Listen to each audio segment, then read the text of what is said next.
So our today's lecture is again one of the important practical topic regarding normal puerperium. What we are going to see in this lecture is the definition of puerperium, duration and division. Then the main process of involution which is involved in the puerperium. What is involution? Anatomical, physiological factors of involution. Regarding lochia, its significance, physiological changes in other organs, what they are occurring, then management principle of the puerperium, how to examine a postnatal patient, and minor elements during the puerperium, its management and the advice. So what is puerperium? How it is defined? It is the period following childbirth in which body tissue, especially the pelvic organs, revert back approximately to pre-pregnant state, both anatomically and physiologically. As we know, there are changes of the pregnancy occurring in the all systems and particularly in the genital system. So these changes, when after delivery, they revert back, and that in that puerperium starts and the involution process starts. So the monitoring of the patient and the management strategies are divided according to the time of puerperium. So it is divided into three types, that is according to time, that is immediate puerperium, early puerperium and remote puerperium. Total duration of puerperium is up to 6 weeks following delivery. So immediate puerperium is the first 24 hours following delivery, which is very important period. Then the early puerperium, that is up to 7 days, and the remote is remaining, that is up to the 6 weeks of after delivery. Now, what is involution? Involution is the process where the genital organs revert back approximately to the state as they were before pregnancy. That is the changes due to pregnancy which occurred in these organs, it gets reverted back to attain the pre-pregnant size. So these changes mainly seen in the uterus, vagina and pelvic floor. So what changes occurs in the uterus? As we know, during pregnancy, the uterus enlarges. There occurs hypertrophy and hyperplasia of uterine muscles. And after delivery, just immediately after delivery, the size of uterus is 20 weeks. That is at the level of umbilicus. And the weight is near about 1000 grams. The involution starts from the fourth stage of labor, and at the end of 2 weeks, that is after 15 days, the uterus becomes a pelvic organ. That is, it will be not palpable perabdominally. And after, at the end of 6 weeks, it reverts completely or involutes completely to become a normal size and weight up to 60 grams. So how these changes occurs? This involution which occurs during this period of puerperium, mainly on the uterus, that is the muscles of the uterus. As we know, there occurs hypertrophy and hyperplasia. Hypertrophy is increase in the size of the muscle and hyperplasia is increase in the number of muscles. So the number may remains constant, but the size of the muscle decreases. And this decrease is due to the release of proteolytic enzymes, which causes autolysis of the protoplasm, and they are excreted as a peptones. So these peptones degraded into urea and creatinine. So in the postpartum period, the levels of blood urea or creatinine may be increased in the patient. And these all changes occurs when there occurs retraction of the uterus. What is retraction? As we know, during the labor process there occurs contraction, and after delivery there is contraction as well as retraction of the uterine muscles. This retraction helps in the leaving ligature, that is the further stopping of the bleeding or occlusion of the blood vessels. Retraction is the permanent shortening of the uterine muscles. Due to this retraction, it helps in decreasing the size of the uterus as well as this enzymatic activity. Then the involution also occurs in the blood vessels. The blood vessels or the at the uterus where the placenta is attached, there are sinuses which are open, and there may be bleeding through the sinuses. So due to this constriction and the retraction property, there occurs closing of the lumen of the blood vessels, and there is a thrombosis followed by hyaline degeneration in that thrombosis and neovascularization. That is, new vessels are formed in that thrombosed vessels, and the vascularization is maintained. Then in the endometrium of the pregnancy is converted, or we call it as a decidua. And this decidua is released as an after product, that is in the third stage of labor, along with the placenta and membranes. This decidua is also shed out. And the remaining is only 2 to 5 millimeter layer remains. Then there starts regeneration of this endometrium from the gland mouths. That is the epithelium of the endometrial glands starts regeneration of the endometrium, and it is completed by the up to the 3 weeks. At the placental site, it is somewhat delayed. Then there occurs changes in the cervix. As we know, the non-pregnant or nulli gravida is having a pinpoint cervix, that is the circular external os. After delivery, there occurs a change due to the dilatation of the internal as well as external os and effacement, which involutes, cervix also involutes, it reverts back, but it never involutes to the non-pregnant state, and the os remains transverse slit-like structure, which can be recognized that the patient is having a parus. Then there occurs involution in the vagina and ligaments also.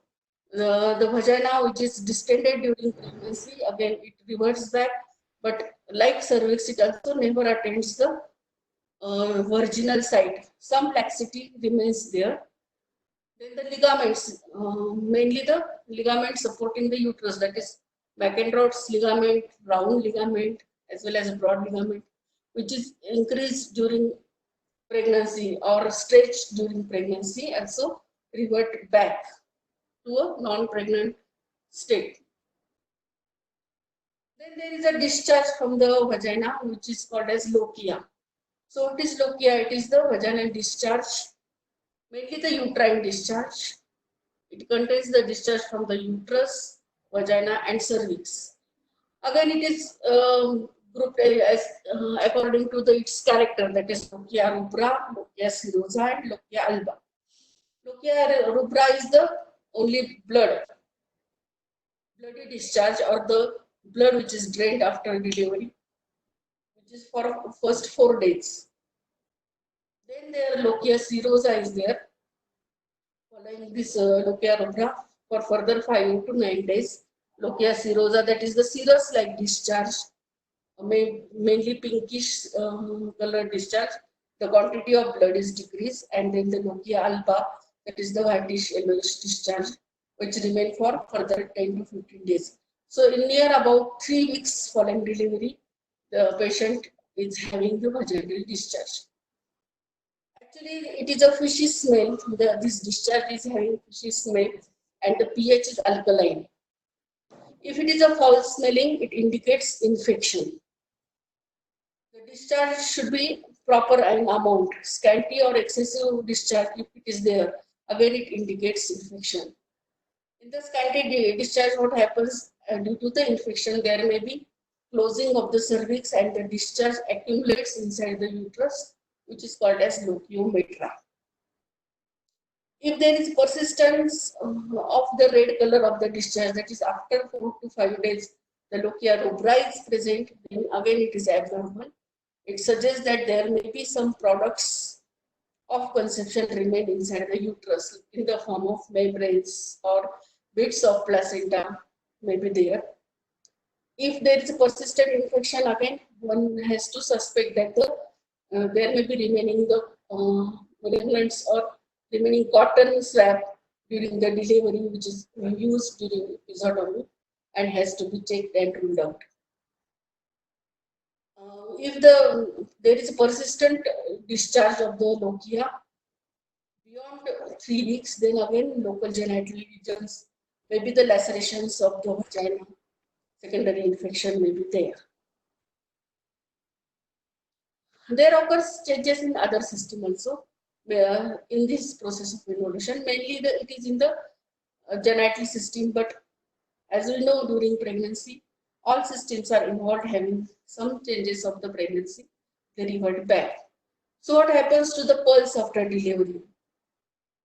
There is tachycardia, as it is an exhausting process or work exertion to the mother. So naturally there may be increase in the pulse rate. But surprisingly, sometimes bradycardia may be seen. So we have to watch for this pulse rate. Same with the temperature. Due to muscular exertion, there may be increase in the temperature. In the urinary tract, as we know, changes occurs due to the hormone progesterone. There is a stasis, relaxation of the bladder. During puerperium, there may be injury to the bladder mucosa, and there may be formation of, or patient is unable to pass urine, and the retention of the urine is common. So again, we have to see for these complaints of the patient. Same with the gastrointestinal tract, there occurs paresis or less movements of the intestinal tract. So constipation is again one of the complaint of the patient. Regarding blood volume, as we know, there is tremendous increase in the plasma volume during pregnancy, and this blood volume decreases in the period of puerperium in the form of increased diuresis, and hemoconcentration occurs. Now the management of the puerperium. What are the principles of management? It is mainly the restoration of the health. Then second is the prevention of infection, and third, which is again one of the important, is the establishment of breastfeeding. So restoration of the health, we have to monitor the patient according to all the changes in the system and the process of involution. The advice of rest and ambulance has to be given. So why rest? As it is a labor process, exhausting process, patient requires a rest in the fourth stage of labor, that is just after delivery. Adequate rest should be advised, and the ambulance as early as possible. Why? Because there are chances of blood stasis or stasis of the blood in the lower extremities after delivery. There occurs aggregation of platelets and increased chances of venostasis, which favors formation of thromboembolism. So there are chances of more thromboembolism if the patient remains bedridden and non-ambulatory. So to restore again all other activities, drainage of the lochia, then to avoid the retention of urine frequently, we have to advise the early ambulation. Same with the diet. It should be a nutritious and more calorie requirement is there, because due to breastfeeding for the formation of milk process, more calories are required. So the diet should be containing more calories, nutrition, and all the varieties. Now the second aim is prevention of infection.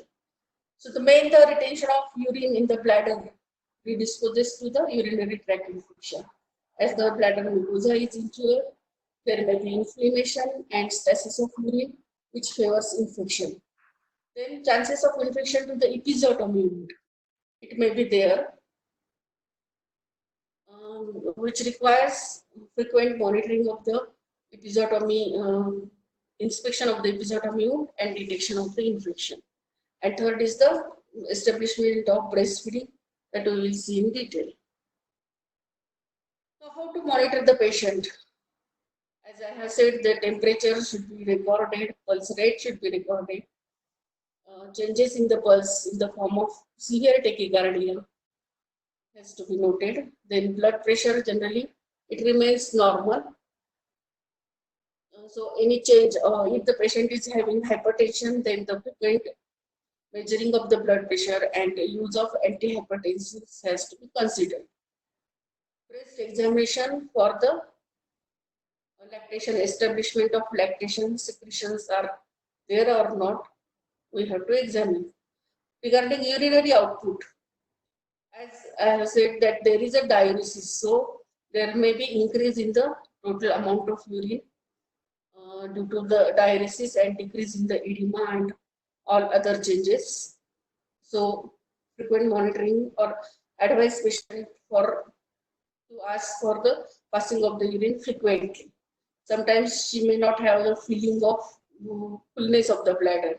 So at a fixed interval, that is 3 to 4 hours, she should pass the urine, because again full bladder also leads to the more chances of postpartum hemorrhage. So we have to take care of the full bladder and bowel movements also, as there is a chances of constipation.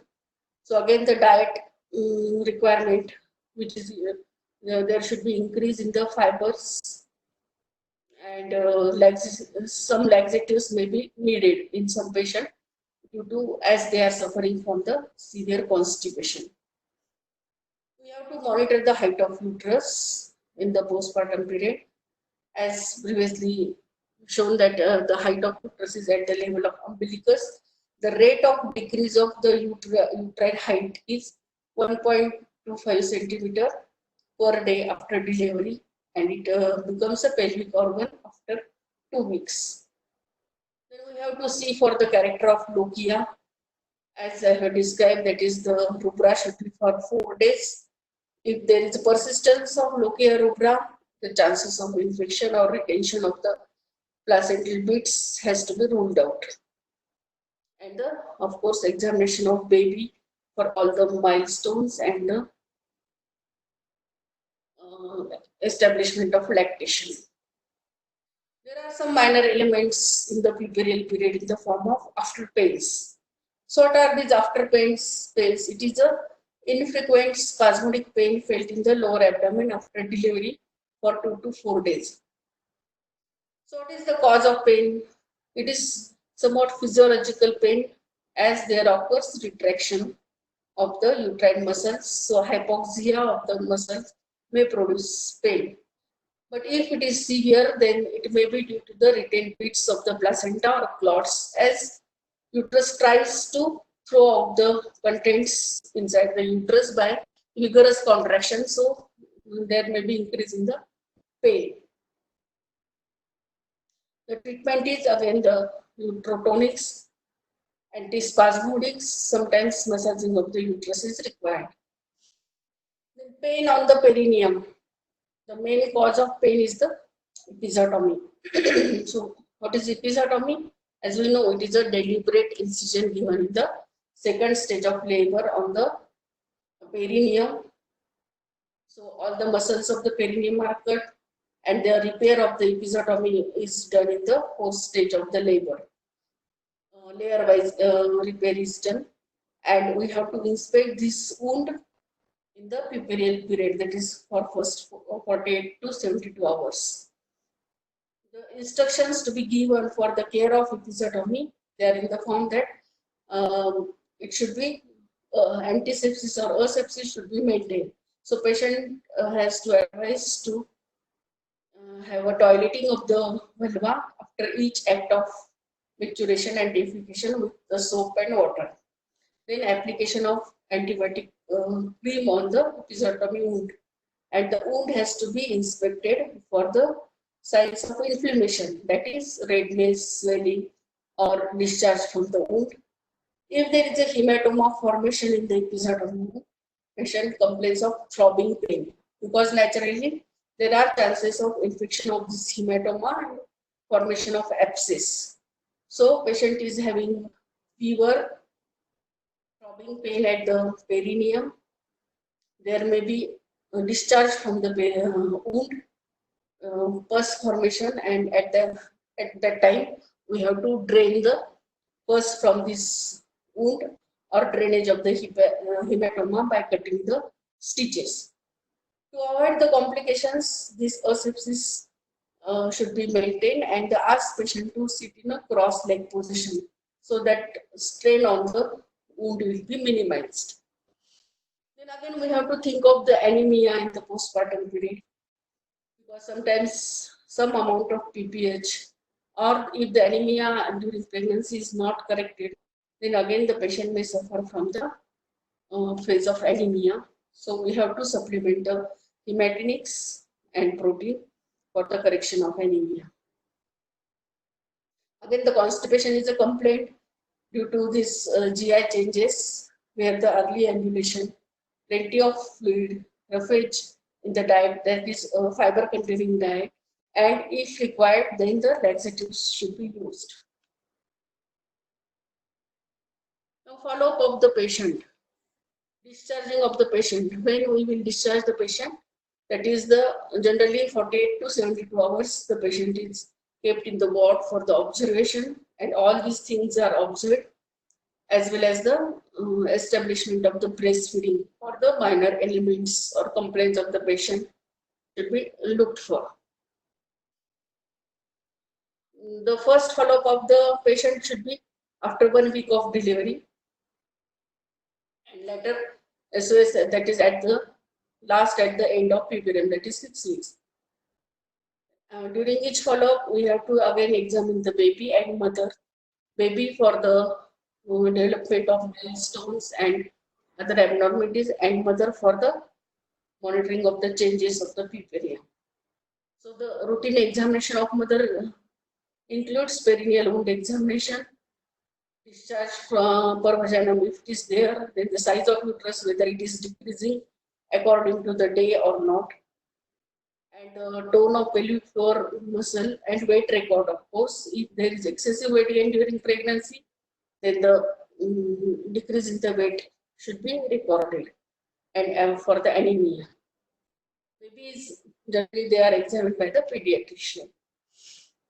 Then regarding some advice in the postpartum period, resuming of the duties in the office as well as home duties can be resumed after the period of 6 weeks. That is the sufficient rest for involution of the perineum muscles and ligaments is given, and then she can resume the duties.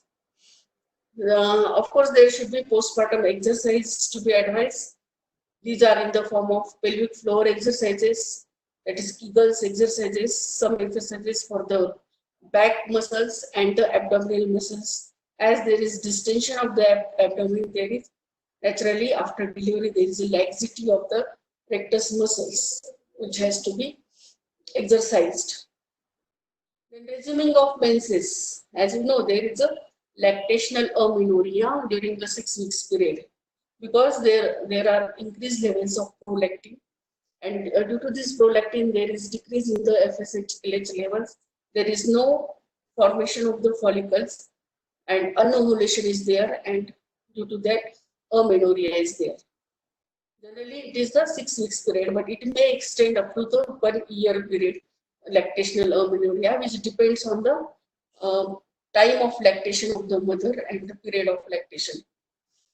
So naturally the contraception advice should be there because though it is a natural contraception, lactational amenorrhea, breastfeeding is a natural contraception, but sometimes early ovulation can occur, and without menses there can be conception.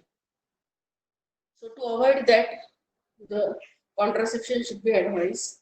The best advice of contraception in primary para patient is at the time of delivery, that is in the form of PPIUCD, that is post placental intrauterine contraception device, that is insertion of copper T in the during delivery in the third stage of labor.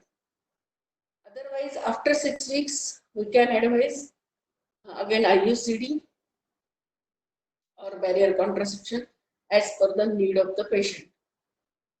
Breastfeeding and immunization of the baby, we have to advise, and the immunization schedule is given by the pediatrician. According to that, the mother will complete the immunization of the baby.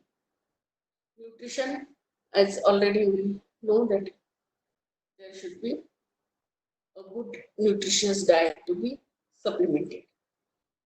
So things to remember in this piperium is the period lasts for 6 weeks. It is the critical period for health of mother, as there are more chances of infection and negligence by the patient may be there. So it needs monitoring. There should be good establishment of the breastfeeding. Asepsis to be maintained because chances of infection of lochia are more. Retained bits of the placenta, again it favors infection. So asepsis should be there. Complete balanced diet and adequate rest should be there. And supplementary medications if required in the form of antispasmodic analgesics, sometimes antibiotics, if the chances of infection are there, should be used. Advice regarding the exercise and physiotherapy, and the most important is the contraceptive advice. So the second part of our lecture is the breastfeeding, which is a boon to mammalians. As we know, there are changes starts during pregnancy in the breast.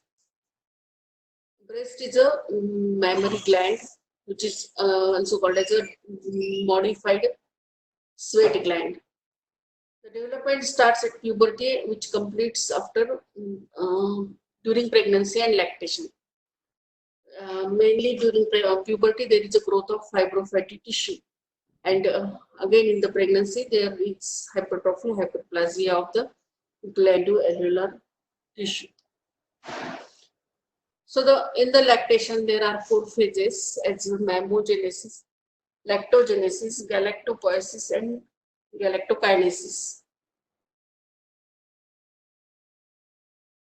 Mammogenesis is the preparation of the breast during pregnancy, and as there is increase in the size of the breast, then sometimes there appears a clear pale yellow serous fluid from the breast tissue. There is development of Montgomery tubercles. These are the enlarged sebaceous glands around areola, and they enlarge to secrete the sebaceous material to keep the areola moist. Then there is appearance of secondary areola, which is again the for the diagnosis of pregnancy can be used, and that is the dark circling around the nipple, which is seen during pregnancy. There is increased vascularity and increased discoloration due to this increased vascularity, and stretching of the skin and stria formation as there is increase in the size. So this is the phase of mammogenesis, that is preparation of breast. Lactogenesis, that means synthesis of the milk from the breast alveoli. As you know, in the first 2 days, it is a thick secretion which is called as colostrum, which is a deep yellow serous fluid, alkaline, and it is rich in proteins, vitamins, antibodies, which is very useful for the baby. And the proper milk secretion starts from the 3rd or 4th postpartum day. The quantity may be 60 ml per day or increases with the postpartum day. Galactokinesis, that is the main ejection of milk. This ejection depends on the suckling of the baby to the nipple, and then there occurs the contraction of myoepithelial cells.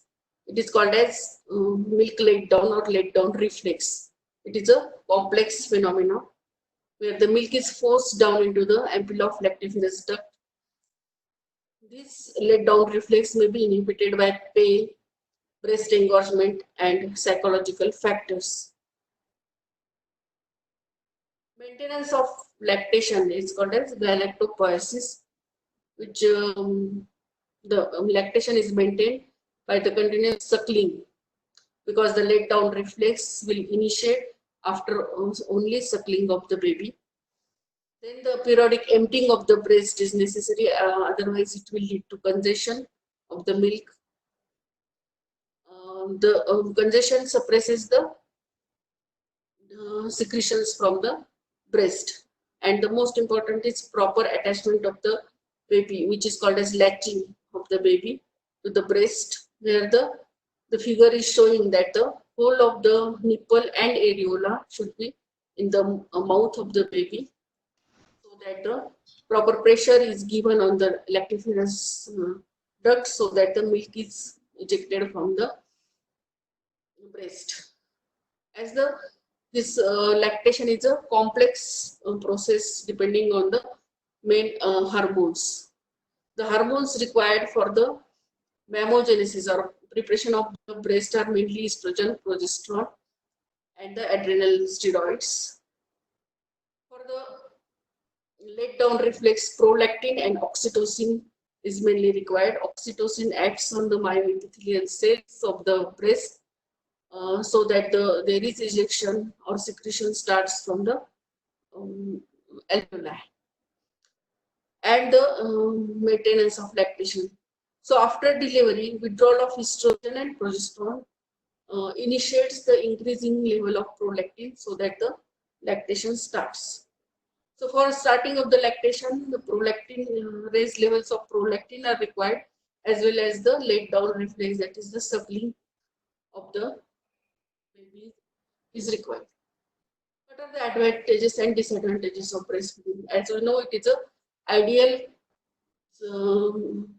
for the baby, ideal food for the baby, which is easily digestible by the intestine of the newborn.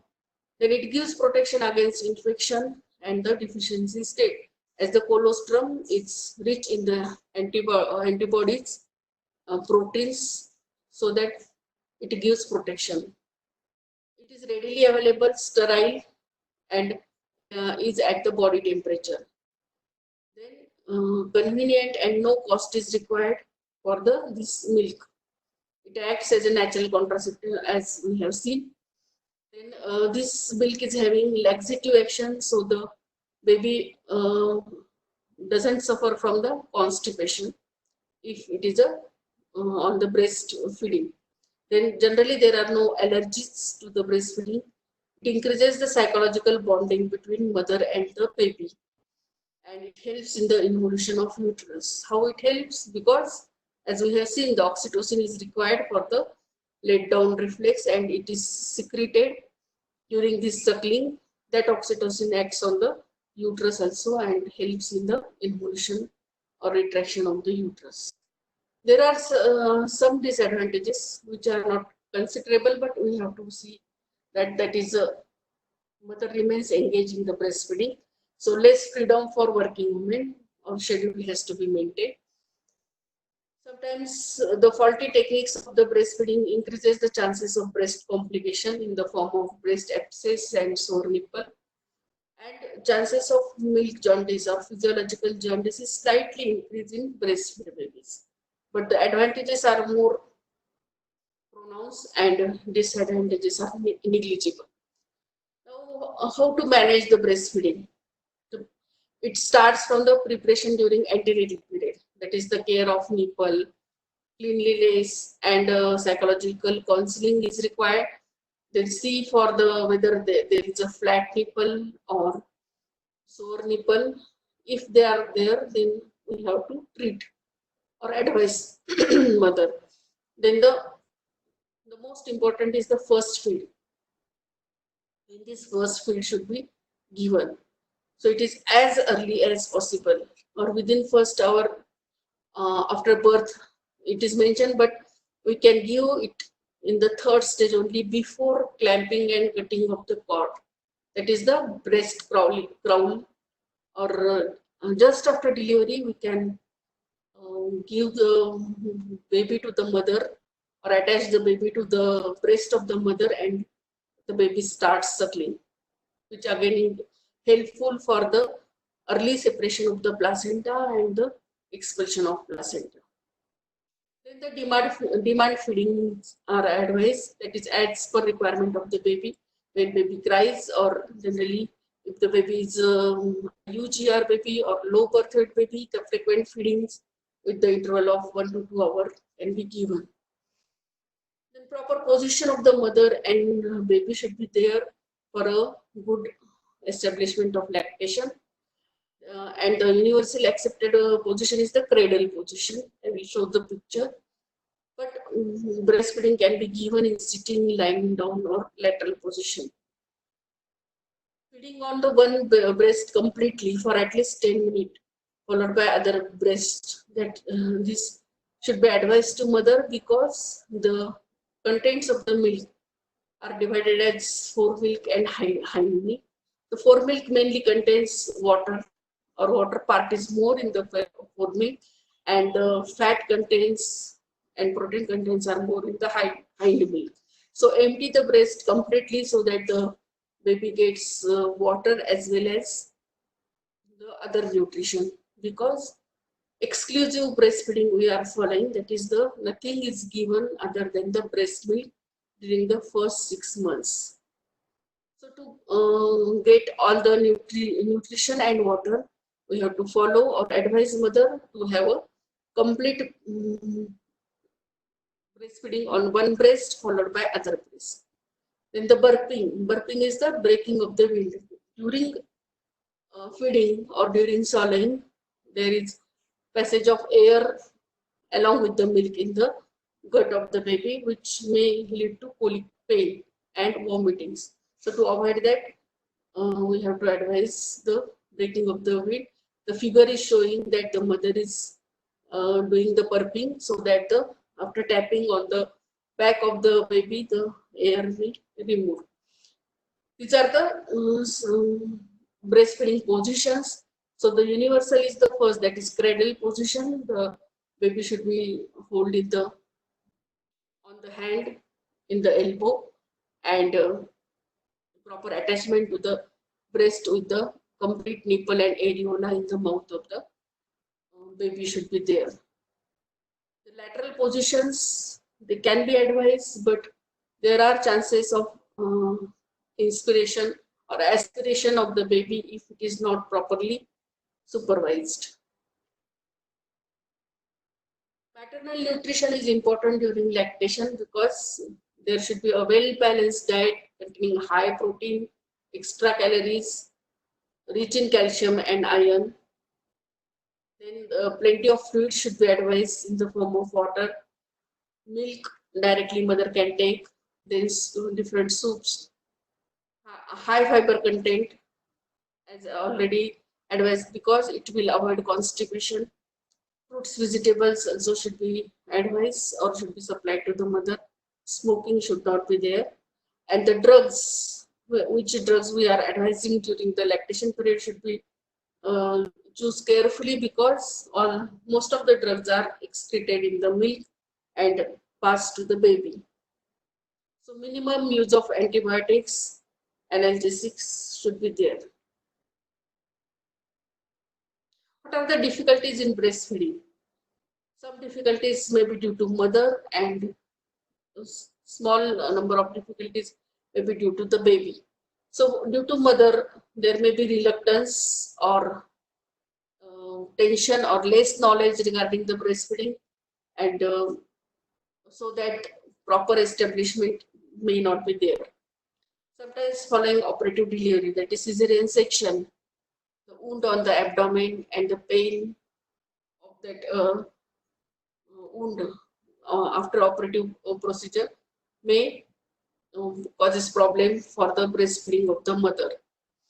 Certain maternal illnesses, sometimes the diseases like eclampsia, if patient is suffering from eclampsia, or psychological diseases or psychiatric problem, then it may interfere for the proper establishment of the breastfeeding. Most of the time, this patient may complain of inadequate milk secretion, which again depends on the nutrition of the mother, and some breast problems in the form of sore nipple or flat nipples or everted nipples, where the suckling is not proper and process of lactation will not start. Low birth weight of the baby. If the baby is premature or severely IUGR, then the suckling is not effective. So again, the problem of breastfeeding starts. Then congenital malformation like cleft lip or more commonly cleft palate. When again the same problem, that is suckling will be not there. Some illnesses of the baby in the form of asphyxia or febrile illness of the baby again may lead to the problems of the suckling. Then over-distillation of fetal stomach due to solid air, as previously explained, it leads to the colicky pain and vomiting. So burping is required to overcome this problem. So these pictures are showing the abnormalities of the nipple in the form of cracked nipple or sore nipple. That is the when the infection of this cracked nipple occurs, it leads to the condition of breast abscess. The third figure is showing the inflammation, redness, swelling of the breast, and there may be infection of the milk, and it leads to the abscess formation, which requires drainage of the abscess. So this is in short about the breastfeeding and the